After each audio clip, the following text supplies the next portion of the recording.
How about Jake on that first round fight? Winning. Wow. You know what? Here we go. When the Jake Paul and Gib fight was first confirmed, my initial reaction after like seeing Gib and his like athletic prowess was, well, what the fuck are you people thinking? Why on God's green earth would you ever think Gib stands even the slightest chance against Jake?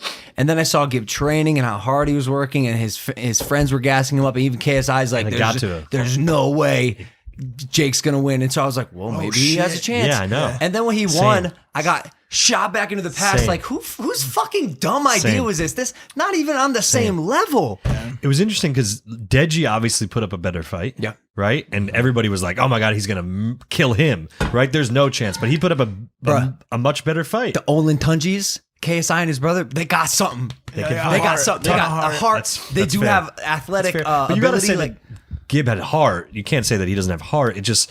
That's true. That's true. He definitely worked his, he definitely has heart.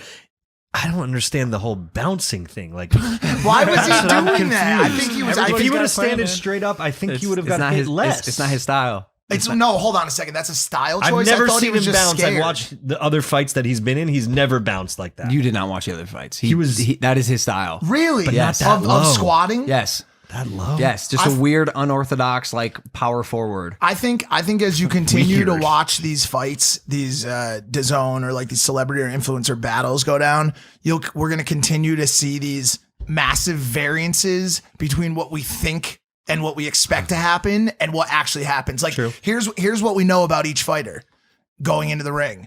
I'm going to kick his fucking ass. And the other fighter goes, I'm going to fuck that dude up. And then everybody's like, damn, yo, he said he's going to fuck that dude up, but he said he's going to kick that dude's ass.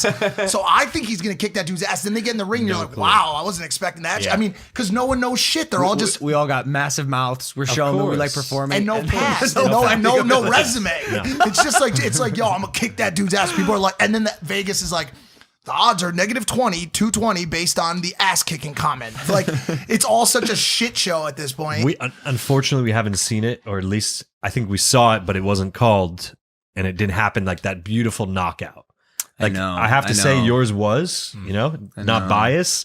It was like he was on the floor, he got up, he was wobbling. Real clean. There was none of that yet. Gib had, I believe it was a 3 knockdown rule. Yes, in Florida. Okay. Really? Yeah, so it's different in different states. It's different rules. Was that a KO or a TKO? That was a KO. No, that was KO. No. No? No, TKO. Technical knockout. Oh, okay. Because he didn't knockdown rule. Yeah, he wasn't counted 10 wasn't out. Sleeping. He wasn't 10 out. He was 3 down. Yeah, kind of disappointed. I really would have liked to see like a flush hit against the face or like some like very decisive victory. And Eddie Hearn was calling for it on this one. He said something along the lines of 10-ounce gloves. 10-ounce gloves, no headgear. Somebody's getting knocked out. And once again, Eddie Hearn has lied to the people. Yo, did you by any chance happen to see who my guests were for that fight? I sat in the second row back behind Juju Schuster, who we'd just done the pre-show with. And I sat next to Lana, and then I had to watch over Josie as well because Logan was in the ring. But to my right was JJ, was KSI. That no one in between us. So which was just such an interesting thing. And over the past couple months, even I've continued to try to like build bridges with these people because by the way, I fucking called it. I told myself the whole time going into it, I'm like, I don't think these people are going to suck as bad as we have created this animosity to support. And then I've done shows as people. Yeah. And then you talking about JJ and the Sidemen? And I started doing shows with fucking Ethan and Bazinga and the rest of the guys. They've all been super cool to me, but I didn't know about JJ. I didn't know about KSI. And so when I walked in, I walked up to him and I dapped him up and I was like, yo, what's good? Like, say what's up to him like really quick and then sat down. And then I'm sure a lot of you guys have seen the story that I posted. It went kind of like a little viral on Twitter after he lost, after Gib lost, and he had his head down in his hands.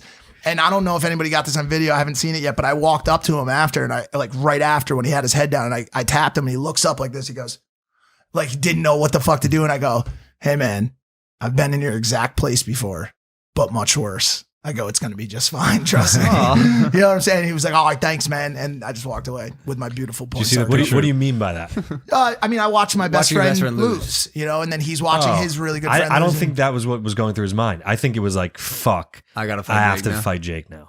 That he doesn't. He didn't care. Yeah, he was just because he talked so much shit. I don't think he was like, oh man, like my friend. No, feels but they so all bad. wanted Gib to win. They wanted him to win, but I think more importantly, they wanted Jake Paul to lose. What you see afterwards when he was in the ring and what happened and what came over him, he was angry about having to fight Jake and dealing with Jake for another year. Bro, let's call it.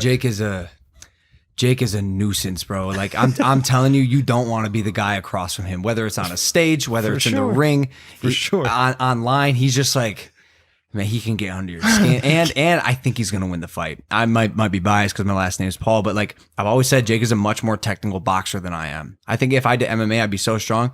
Jake's a really good boxer. Yeah, I don't know that he's a more technical boxer than you. He's ferocious. No, he is. You're a technical. Nah. You're a really technical counterpuncher. I think the one thing I just had this conversation with someone last night. I said Logan's a more technically sound boxer. You have the strategic approach amazingly. He's good at combos, and he's ferocious. Yeah, he throws a lot of punches. I think the biggest difference, really, and I watched it again, and he took it from I think your camp, and then obviously got added onto it. His check hooks showed that those arms, both his left check hook and his right check hook, were there saying, "Yo, if you walk into this, you're gonna fucking feel it." I know. And Shannon said it so many times to you in training is like it's just to show it that it's there. That's what I did not clock. Remember. I like he said, I'm a timing guy. So like I'll wait till the third round till your hand lowers a little bit to hit you with that check hook. Yep. Jake is throwing it regardless. Just to let you know it's coming. Because it's reaction. It's what like it's wearing him down. So that's what I think. And I think he could do that for JJ, and then it's like, yo, that's a different fight. KSI versus Jake Paul. I'm excited to see that happen.